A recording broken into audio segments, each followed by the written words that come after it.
So we're here in Waterford this beautiful Saturday morning for the Save Waterford protest. I'm talking to Eric Corcoran. How are you, Eric? Not too bad, Gemma. Whereabouts are you from? I'm from Fenner. And have you had any experiences where you've needed the hospital, like Waterford Regional Hospital, to be on your doorstep at times during your own life? Well, my daughter was born with a hole in her heart, so we were in and out of the hospital there for a while. So if that was Dublin, we would have been up and down and up and down, and like your head's all over the place as it is, like when something's wrong with your child. So yeah, we've needed it. I had a relation of mine years ago who had travelled up and down, and it was just awful to see. And I've been using the regional hospital I have 3 kids, and I had all of them at the regional hospital. I've been in hospital quite a bit myself recently, so I see that. It's driven me to kind of come out and fight for it. Yeah. And I think that most people here feel the same. I think that it's a clear sign to the government. Everybody here has a story. So my mother, you know, like everybody has a parent or somebody who's sick, right? So if the hospital moves or gets downgraded or anything like that, it obviously affects us directly. And I think health and education are the most important things. Obviously it affects Waterford first and foremost, but it affects people from right around the whole southeast area. And if you don't, the old saying that my mother used to say to me, if you don't have your health, you don't have anything. I work in the hospital, but I'm here as part of people as well, not just as a worker. I'm a nurse myself, and that is where I was trained. And you could imagine losing us as sort of services, you know, like consultant services. It's going to be a very big issue. Why did you think it was so important to get out here and protest today? Waterford is losing everything. The last thing we need to do is lose a hospital. People in Waterford won't be able to afford to travel for treatment. That's vital to save lives. As a citizen of Waterford, I just think it's important to support especially our local hospital. It's a commodity we have, and it's one we really need to strive to keep. How important is it that WRH is not downgraded? Well, it's not that we're just going to lose our job. It's going to affect every people here in Waterford, especially our family.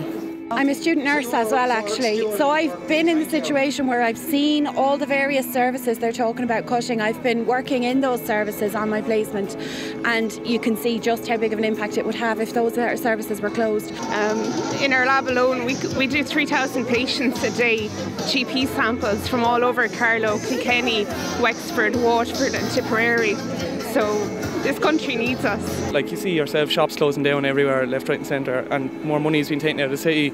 So like there's nothing left for the people here then, like, you know. I mean, obviously the cuts have to be made, but I think there's better places that could be made than taking a regional hospital out of an area that covers whatever 5 or 6 counties. Sometimes you can understand all the wider picture, the greater good and all this, but sometimes, you know, how do I say it, like the localities can be just as important as the nationality. So I think if this thing's working, why are they closing it down? It makes no sense. What, to make Cork and Dublin feel better? Those people can't even manage with the hospitals they have. What are we going to do? We're all going to go up there when we're sick now and be on top of them? Add to their overcrowding, because there is overcrowding in hospitals across the country. Absolutely. The extra stress on people who are using the oncology services and haematology services. If those people are travelling miles and miles to Dublin and Cork every time they need treatment, the reality is this probably isn't a money-saving exercise. I was in a meeting with an ambulance driver the other day, and he said that the risk factor, of course, increases, and people who are gone for, if they pull a cancer treatment, they have to pay for taxis. You know, stick 4 people in a taxi driving down to Cork. They have to wait around all day for one another until everybody's finished getting their treatments. These people are not well. Obviously your daughter sitting on your shoulders was born at WRH? Yes, absolutely. All my daughters, all 3 of them. And I'm looking down at a 14-year-old, I'm staring down the barrel of the gun of watching her to leave to go to Australia in 3 or 4 years' time. It's a totally ridiculous situation, and if the government don't pay heed to this protest, I think they're in for an awful lot more because it'll spread throughout the country.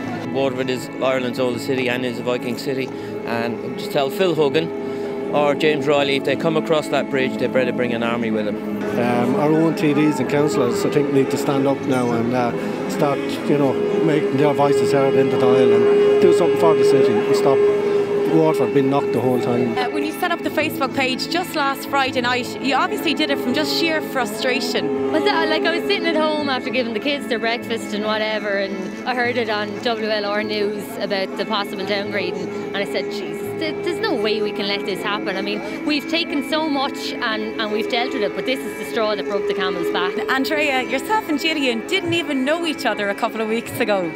8 days ago we never met each other. We had no idea we were going to set up this Facebook page or anything, and then the news last Thursday night just set the 2 of us up, and then it just has all snowballed completely from there. Yesterday it was said that cancer services and trauma will not be touched. Everyone knows that the government have, and they can retract on what they say and promises that they make. We've been let down too often, so people, no matter what they say, unless we see it in writing, we're not going to accept it. We're still going to keep on marching for our hospital.